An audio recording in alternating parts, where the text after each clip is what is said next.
Hi guys, अस्सलाम वालेकुम। मैं हूं तला खान। बड़ी ख़बर से आपको आगाह करता चलूं कि ये जो सैलाबी सूरत हाल है, इसके पेश नज़र जो महकमा मौसमियात के डायरेक्टर हैं, उन्होंने एक बड़ी पेशन गोई की है और तमाम की तमाम नए अहली जो है वो वफाकी हुकूमत के ऊपर आ रही है। क्या कहा है मैं आपको बताता चलूँ। उन्होंने एक इंटरव्यू में इंकशाफ किया है कि वफाकी हुकूमत को और महकमा मौसमियात ने NDMA को तमाम इदारों को 3 माह पहले इस सैलाब से जो है वो आगाह कर दिया था।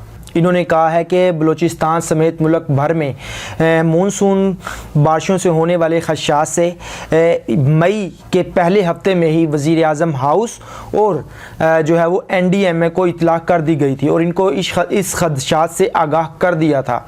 लेकिन इसके बावजूद जो है वो कोई कार्रवाई या इसके अलावा कोई ऐसा इकदाम नहीं हुआ जिसके पेश नज़र ये 3 महीने पहले काम कर सकते थे कि और ये इतना जो नुकसान हो रहा है इससे काफ़ी हद तक बचाव हो सकता था।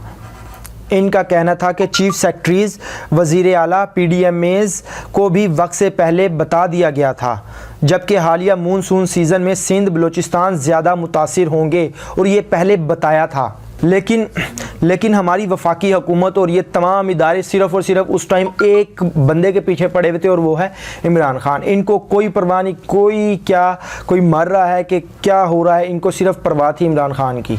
ये उसके पीछे लगे हुए थे और वज़ीर आज़म के पास भी ये समरी मौसूल थी, उनके पास थी, सेक्रेटरीज़ के पास थी, किसी ने इसके ऊपर कार्रवाई नहीं की। इसी तरह दोस्तों, अगर आप अपने इदारों को उठाओ ना, महकमा आबपाशी या महकमा मौसमियात, आज तक किसी को सज़ा हुई है? कितने वाक़यात आपने देखे पिछले? कभी किसी को सज़ा हुई है? क्योंकि पाकिस्तान में अकाउंटेबिलिटी का निज़ाम है ही नहीं। जब आप किसी को अकाउंटेबिलिटी किसी की करोगे ही नहीं तो कौन इसके ऊपर आपको पहले ही कार्रवाई करेगा, उसको रोकेगा जाके? कोई इदारा काम नहीं करता, ये आपको सबको पता है। तो दुआ कीजिए सैलाब ज़दगान के लिए, जितना हो सकता है बढ़ चढ़ के सैलाब ज़दगान की खिदमत करें।